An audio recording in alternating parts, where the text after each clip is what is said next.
Now it's a review. The What is boys up? are back in town. It's and Dave. they're not It's- wearing underwear. It's Duncan. Oh, are you either? It's Kyle. Back from Metal Epidemic for another album review. And for this review, Duncan, Kyle and I have been checking out the new album from Sacramento-based Melodic Doom band Chrome Ghost. The band's new album, House of Falling Ash, will be released on October 28th via Seeing Red Records.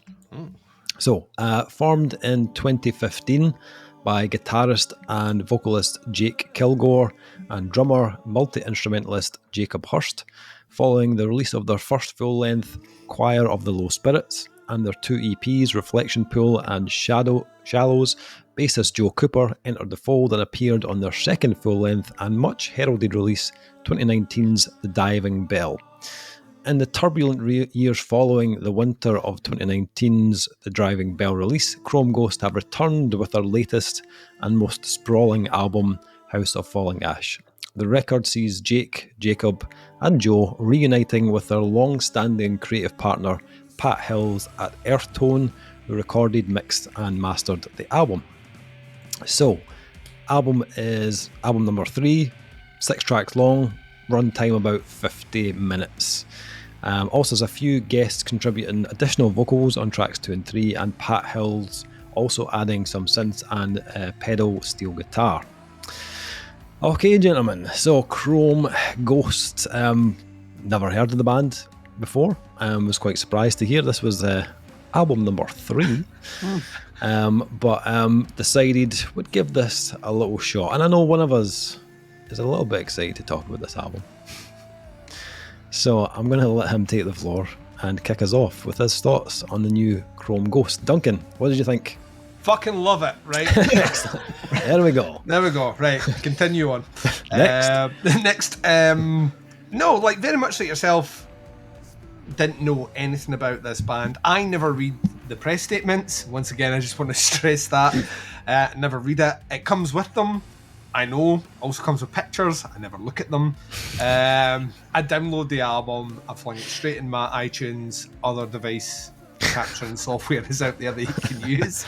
And then, hit play and sit down and consume. And that's literally my involvement with any of these, right? So Chrome Ghost, not a band that were on my radar. Also, had not a clue what this was going to sound like. I thought maybe it was like kind of Steely Dan as covered by the band Ghost. Chrome Ghost, get it? I genuinely didn't know anything at all. The name kind of sounds not like the sound. The artwork is pretty black metal. I love the artwork. The artwork's Love fucking amazing. On a t-shirt, please. Yep. Which, by the way, guys, I know, small band, small collective of people, went on your Bandcamp, was like, gonna get myself a t-shirt, gonna send these guys some casherino. Went on there, all your t-shirts are sold out, and I think you guys can do better. Wasn't a fan of the designs at all. So some very talented artist out there, go and do them like an amazing t-shirt design, and then also run it through just for me. Like, it's a lot of work, is what I'm saying, but I am worth it for the one t-shirt that I'll buy, right? So yeah, so like I knew nothing about these guys at all, and went straight into Rose and Bloom, the opening track, which is the longest track. And I mean, you're going to get used to me saying that some of these tracks easily go over that 10-minute mark, which is fucking awesome in this case, right? And Rose and Bloom kicked in, and what you're hit with is this kind of big swath, a kind of like really kind of heavy, doomy sounds with this vibrant, really atmospheric, light, airy tone that comes through it. Beautiful singing voice. Like, the melody in here is like lush, it's 90s sounding. It reminded me like these kind of 90s alt bands, kind of metal bands. So crisp, so nice, so serene, so peaceful. And this is an album of layers. Like, they're literally like the band that I'm wearing the t-shirt of tonight, Conan, are the band that I would maybe most say are in a similar genre, even though Conan are infinitely heavier, right? But they exist in a similar bubble, right? And that both bands understand the idea of length and layer, right?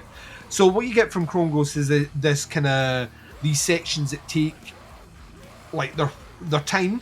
They build things in and then they come back in with a melody, and they hit you with repeated use of the same motifs over and over again. It's like they never really deviate. The verse is always the same. The chorus is always the same, but then the next section comes in and we're going to go away on a little journey, and then we're going to bring it back to a verse that you know, that chorus that you know, and they keep building the song up like that. So you always have this grounded element which you come back to regardless where the music goes away. What I wasn't ready for in my first listen was about 3 minutes from the end of this 14-minute track, Rose and Bloom, out of nowhere, the most punishing death metal voice I've ever heard. Everything got everything just got infinitely fucking heavier. It got deep, and it hit me with this wall of sound that pretty much knocked me off my chair. I'm not even joking. I was kind of like, oh yeah, I'm back to listen to it loud because the music was a bit lighter. Crank that fucking volume up. Boom! Fucking a bit fell off my chair. And I was like, right, because I kind of, from 11 minutes in that song, I was like, right, I know what this album is. Right, they've given me 11 minutes of it. I know what this album is. I don't know, fuck all, Dave. That's what I've learned from this review. It got heavier, but it's still the same chorus and verse, but it's just a nastier, snarlier rendition of it. And you jump into the furnace, and well, literally jump into the furnace. You jump into out of the frying pan, into the fire, Dave. You jump into the furnace, and the furnace is a further exploration of similar ideas. Once again, this use of really kind of grimy, gritty guitar with these light, airy elements of melody on the guitar, and just really supreme use of pacing. This is an album that reminded me of 40 Watt Sun, which I've mentioned about 1 million times this year. He's an artist who is also a doom artist. Definitely not in this genre here on the more melodic side. But these bands, these doom bands nowadays, these fucking doom bands with their guitars and their drummers and their vocals, they have a real sense of pace. Like, Doom used to be very repetitive in a boring way for a long period of time, and it's why I wasn't a big fan of it. And we've had this whole swath of just bands that put their own spin on it, and Chrome Ghosts are certainly doing that. So, the Furnace just, delivered this break from Rose and Bloom in the nicest possible way. And then you get a small kind of instrumental track in the Tall Grass, which is beautiful to listen to. It's really, really, really nice. And then we jump into where Black Dog's Dream, this track about fucking ended me. This is infinitely beautiful, nasty and foreboding and dark, and ends with this haunting melodic line, which reminded me a little bit of Mountaineer. That was going through my head as well. It was loads of Mountaineer in the back of my head. That was like that. Just give me the Tour, Mountaineer, Conan, and Chrome Ghost.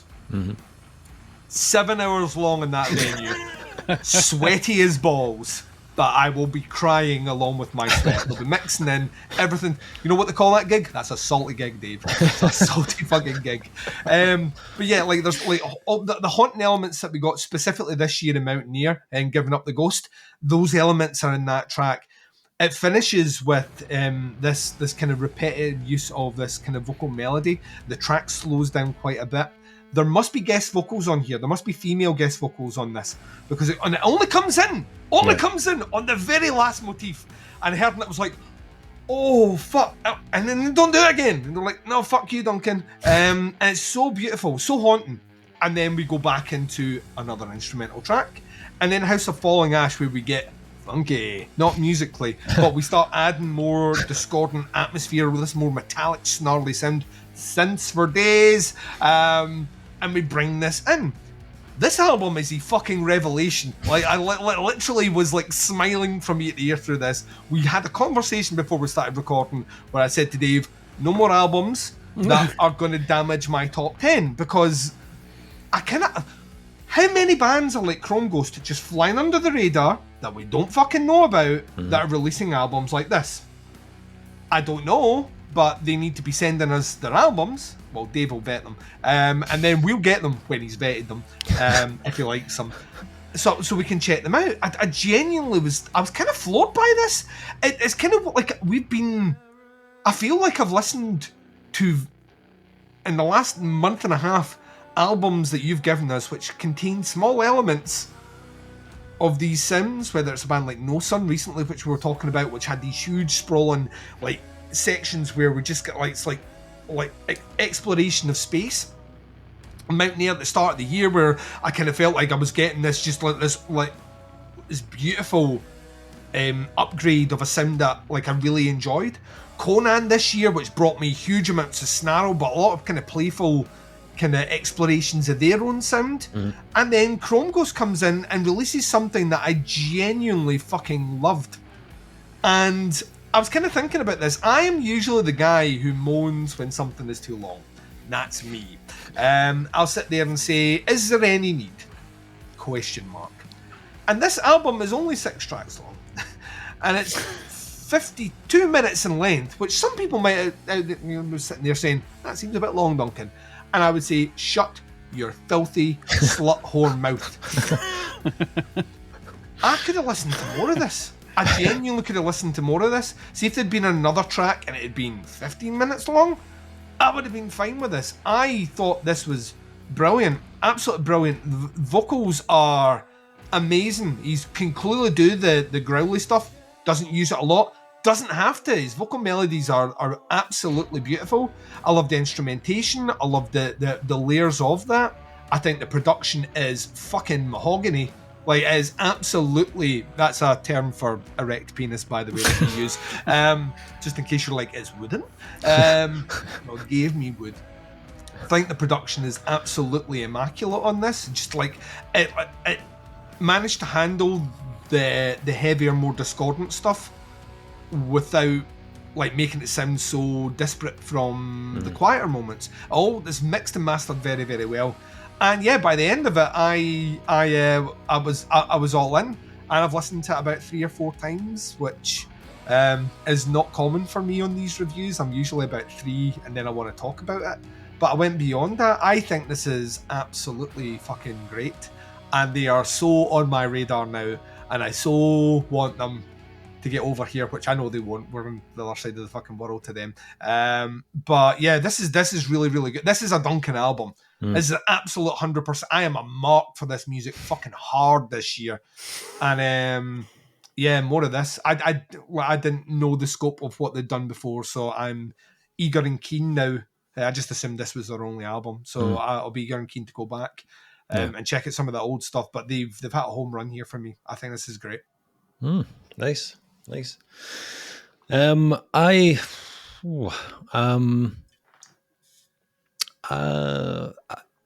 didn't. Oh, Dave, you're gonna get me here. I don't know about this album. I didn't like this. I didn't like this album. I fucking loved this album. Get me back in the world. Oh, dude, I was honestly about 2 seconds away from cancelling our cinema visit tomorrow. Like, don't make me look at him. Oh, gentlemen. This just when you thought you were like, I sorted. This is an album that grabbed me instantly. Instantly. This wasn't like I think I'm going to need another listen to this just to make up my mind. Didn't need. I mean, I gave it multiple listens, obviously. I'm not a fucking idiot, but it wasn't required. It wasn't required. I didn't need this. This wasn't an album that needs to grow on me or for me to come around to it. It had a vibe that I was instantly kind of hooked into. Initially, to begin with, it was vocally. Like, the vocals grabbed my attention straight away.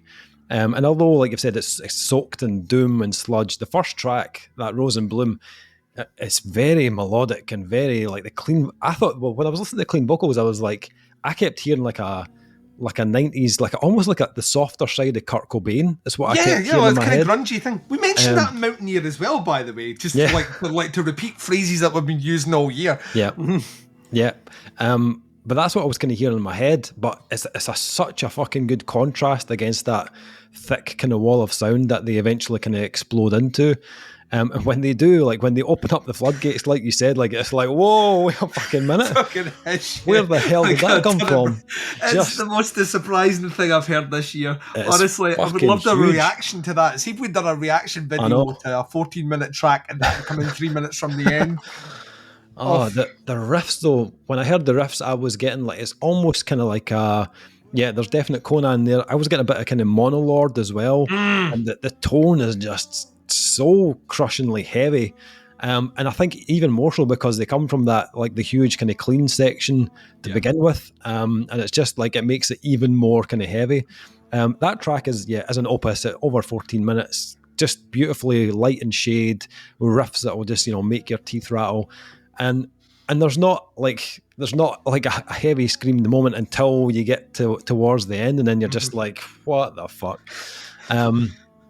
It's just it kind of captivated me that first song, and the heavy vocals when they come in more kind of more sooner on the second track, but again the heavy vocals are used pretty sparingly throughout the album, which is something you don't hear a lot of on kind of like Doom or Sludge albums. They tend to use the heavy vocals, to emphasize the heaviness of the album, but Chrome Ghost don't do that. Because they don't go down that route because they don't really need to. They deliver the heaviness in spades, and like through the riffs and stuff. But I actually think the clean vocals work better in the mix rather than the heavier stuff. There's something really. If you can sing like this guy, yeah. There's what I mean? That's the other thing. If you've got a tone like this, why do the other tone? I understand it sounds amazing, but it does. Had they not done it at all, I don't necessarily think I'd be sitting here going, well, it's just too much singing. What I mean? Yeah, I think there's something very haunting about the vocals that adds this kind of atmosphere to the whole thing. But what kind of really sealed the kind of deal for me was the little kind of additional elements that I wasn't really expecting from a Doom band. The opening of the Furnace is acoustic guitar, clean vocals. There's some kind of background synths, which again, like the opener, is kind of like the perfect vehicle to transition into those big, huge kind of fuzz-laden chords. But the track also has this huge kind of sprawling ambient section, which has a kind of almost like a sprinkling of like Americana, which you can hear coming through in the steel pedal guitar. And just when you think the album is starting to feel kind of predictably kind of doom paced, they throw in something with a little bit of tempo at the end of the track. Where Black Dogs Dream, dude, amazing. Like you've got those like Conan-sized riffs, but they infuse it again with like a melody that is very again kind of grungy in the vocals, bits of Mountaineer, bits of like Touch Fuzzy Get Dizzy. The way they kind of layer up the harmonies, the harmonies are fucking awesome. They're really, really good. Often quite understated, but I think they actually contribute massively to the richness of the album.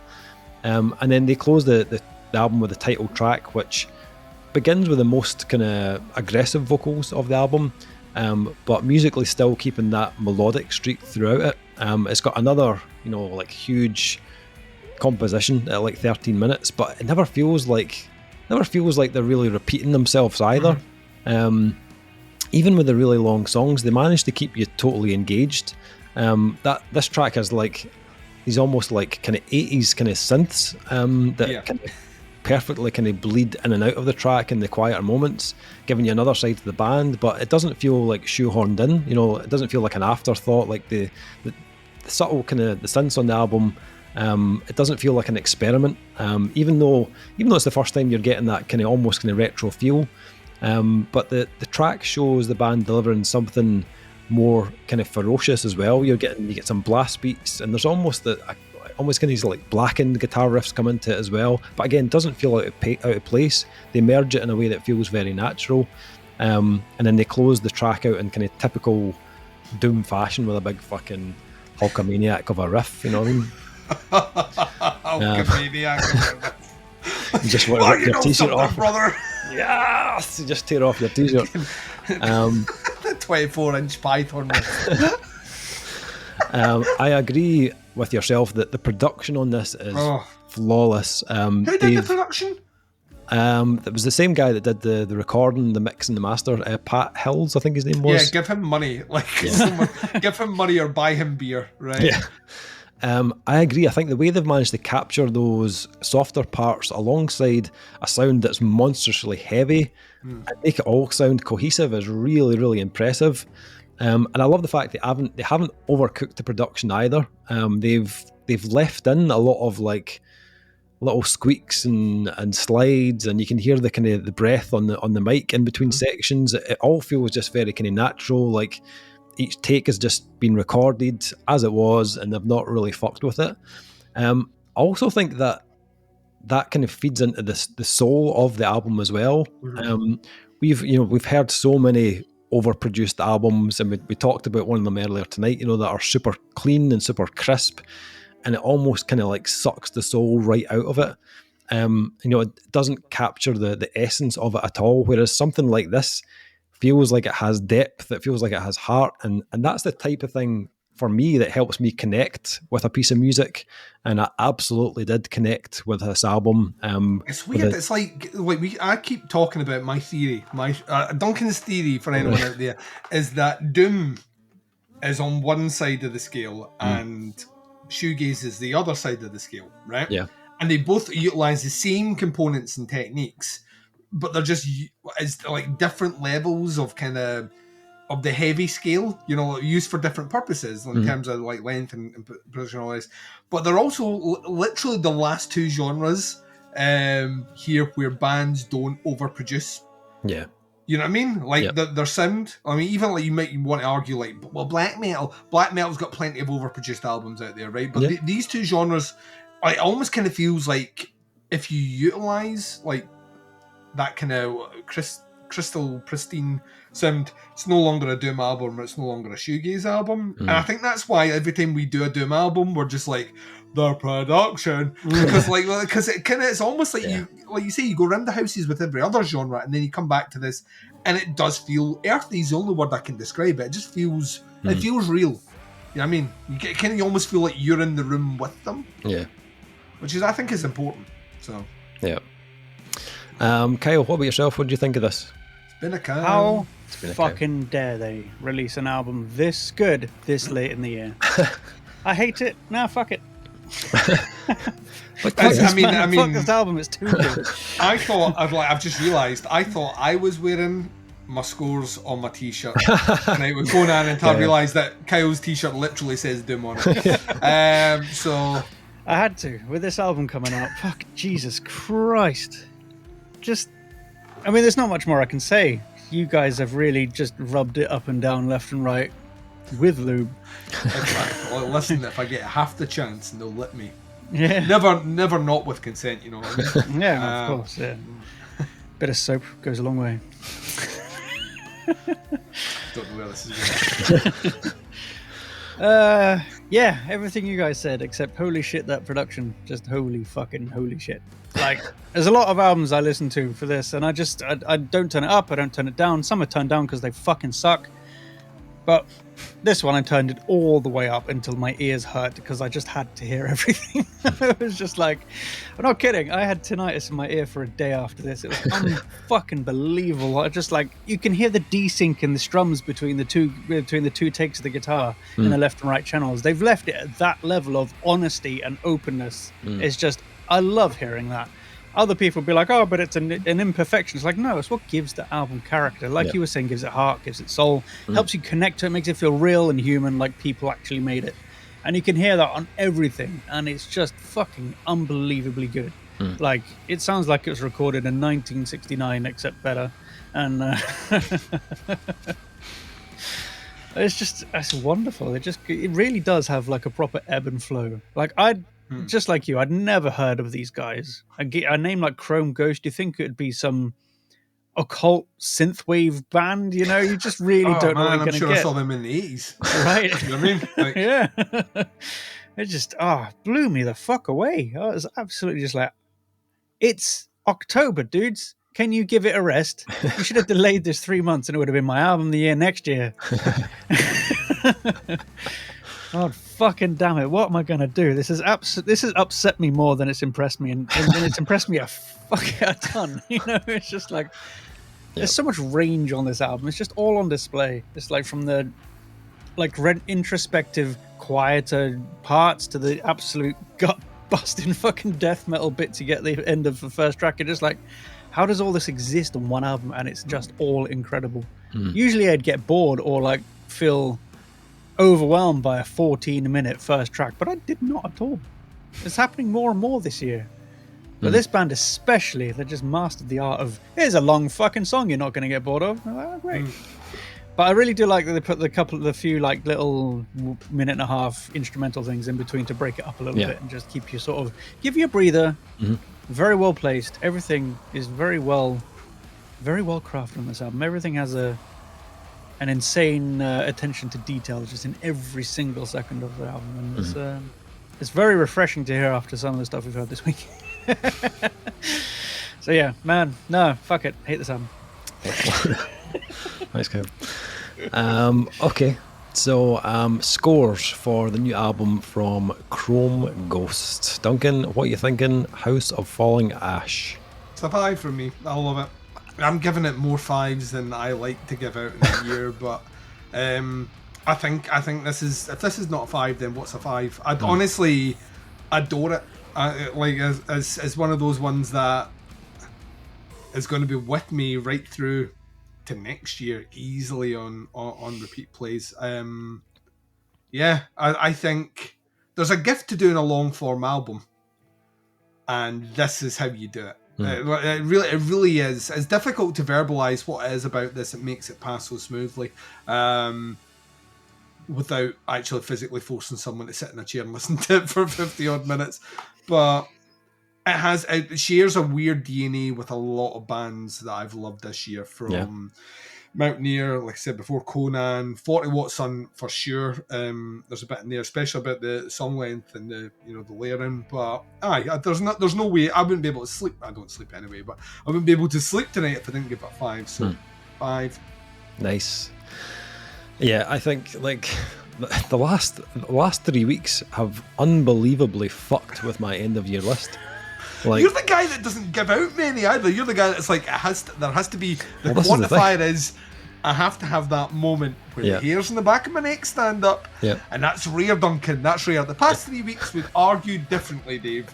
You would say, actually, you get it quite a bit. I know. Well, last week I was like, Earthrise, this will probably be my last 5-star of the year. I can pretty much tell. Not going to be any more albums that come in that can compete at this type of level. We're all good. And here we are again with another album, which is a fucking gem. I'm scared to go on this year. About it. Well, I tell you what's really afraid to carry on. I'm thinking of the 5s I've given out this year. You think of the 5s you've given out. How many of those bands sound the same? This is what I'm talking about. We are entering a time period now where almost all the subgenres in metal bands are starting to elevate to a level where you're just like, well, this is about as good as it gets. Take a bit of time, but I'm thinking about even my 10 this year. There's no 2 bands in it that really sound alike. No. Or I can be like, well, like that. I could put them on a tour together, but they don't sound alike. And even this one, where I can link 2 or 3 bands that are scored really high for me, they don't sound like Mountaineer. They don't sound like Conan. They're in the same oeuvre, but they're not the same. It's weird, Dave. That's what I'm saying. They're fucking it. These guys are fucking it. They're fucking it in the ass. Anyway, it's a 5 from me. Kyle? Oh, 5 from Dave. Can I have a banana tree? One's not No, good. we're not doing gifts anymore. No fruit. That's it. No That's fucking animals.